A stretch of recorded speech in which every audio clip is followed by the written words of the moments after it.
On June 12th and 13th, our Grading for Learning Committee met in order to take a look at current grading practices and look at best practices in grading, and also review district data. And we also had an opportunity to view a video presentation by Ken O'Connor and a Skype session with grading expert Rick Wormeli.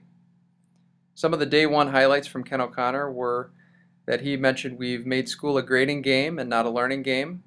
The primary purpose of grades is to communicate student achievement, and faulty grading damages teachers and students. In this instance, specifically, we have a report card example of why the 100-point scale has a lot of error. We talked about an example where a student had 10 grades and one low grade, and that low grade dropped the overall grade down for that student by 2 letter grades. So we'll have more conversation about our grading scale and what needs to be refined with that. Also, continuing on for day one, Ken O'Connor mentioned that behaviors are important but should be reported out separately on the report card. Penalties for late work distort achievement and won't change student behavior. We have instances of this both at the middle and high school. Teachers have explained that they've tried to give penalties for both behavior and late work penalties, and that has not changed student behavior. So we'll take a look further into that. Also, zeros distort student achievement and reduce motivation of students, and grades should be accurate, meaningful, consistent, and supportive of learning. Also on day one, we looked at our 14 essential questions that really focused our work for the 2 days, and we worked in committee groups of elementary, middle, and high school teachers and parents and also administrators, and used the work of many grading experts. We ended up drafting summary position statements for the areas that you see listed on the screen as well. And you can view all of our work on the Grading for Learning website. On day two, we looked at data analysis, and on this day we examined the teacher grading survey responses and compared that to the best practices in research. We also reviewed current assessment practices, and we finally concluded that there's great variance in practices. Some of the highlights from the teacher survey you can see on the screen, and we have support for those, also evidence from best practices on things that we need to refine. We also took highlights from the teacher survey at the middle school level. You can see on the screen the results from some of the highlights from the survey, as well as the best practices evidence listed underneath each of those pieces of data.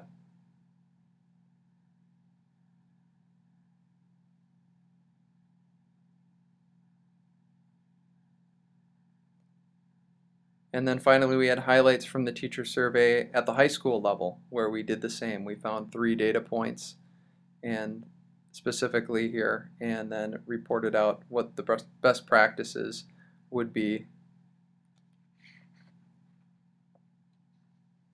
On day two, we had an opportunity to Skype with grading expert Rick Wormeli, and he had some points to make. He talked about the more you aggregate into a symbol or a grade, the less accurate it is.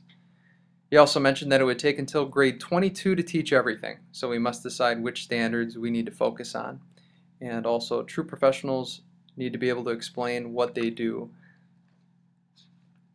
Also, continuing on from day two, Rick Wormeli said, "My thoughts on when you don't allow late work to be turned in when you die." He thought that this was so important that if you're going to assign something to a student and it focuses on standards and benchmarks and it's important enough for them to complete, then they do need to turn that in. He also talked about a 0 does not teach, and then also the more accurate grades, more accuracy in grades with the standards-based approach. What do we need to do in terms of looking back and also looking ahead? We really can't dwell back on the feedback from the previous slides, but we do need to use it for true reflection. What we need to do is we need to refine what we're doing in terms of our grading practices and take a look at what the best practices show us, And many of us haven't had the opportunity to do that until now because as a district we haven't focused on this. And we'll use this year as an opportunity to try out some new best practices. So what's next? You'll have time with your building principal and school teams to take a look at research and best practices throughout this school year, and we'll look to implement practices in the following school year in 2013-2014. All teachers will hear from grading expert Rick Wormley on September 26th and also be able to work with him on questions about grading practices. And then finally, what can you do to find out more? Be sure to check out the grading website. There's also a link on that page for feedback, so you can provide feedback to the Grading Practices Committee for questions that you might have that you need more clarification on. And then if you would like to try some of the practices mentioned by your principal or one of the committee members, please be sure to see one of the committee members or your principal to talk about how you could implement those practices. So what's the moral imperative? The moral imperative is something that must happen because it's the right thing. And our imperative is that we need to refine our approach to grading practices because we need to do what's best for educators as professionals and ultimately what is best for our students as learners.